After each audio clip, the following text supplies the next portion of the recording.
This is another in the series of videos introducing you to Mouse System's DSD route accounting for Android. In this video, we'll discuss the sales module.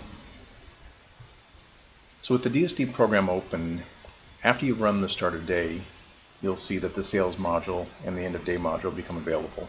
Now we can tell we've run the start of day already because the ready for sales status says we're ready for sales, and the button for sales is now available. So to enter the sales module, we'll tap on the sales button. That'll take us into the screen where we can start our transaction activities.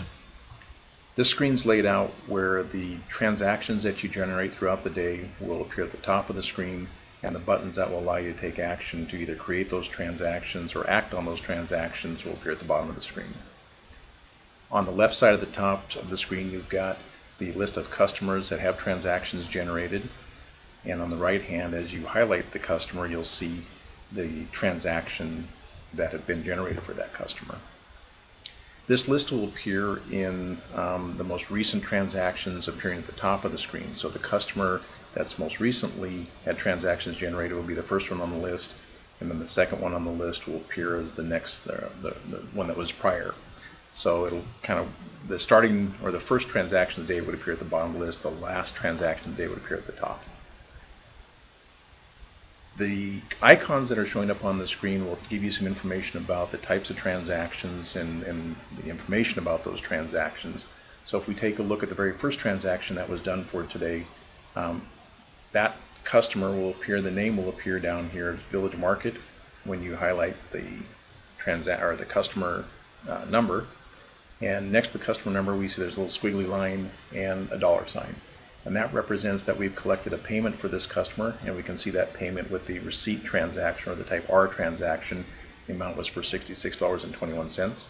And we've also generated an invoice for that same customer, $66.21. So they've paid the invoice that they had delivered today.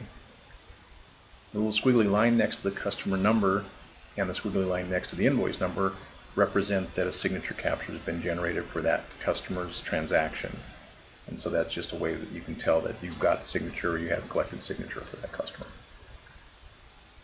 The next customer that was done for that day, again, signature capture was done on both of their transactions, and the transactions that were generated for that customer are an invoice designated with the type I, and then a separate credit memo or a credit memo with the type C. And the amounts for those invoices and credit memos appear there as well.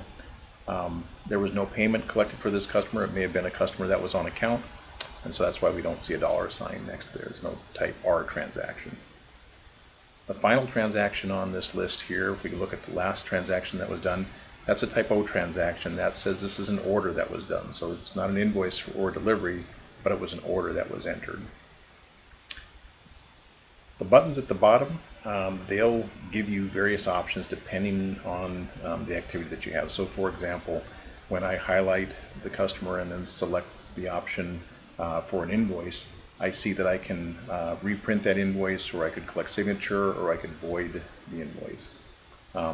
Since I've collected signature and I've got the system set up so that it's on a signature we can't go back and edit, you can see that the edit button has been grayed out.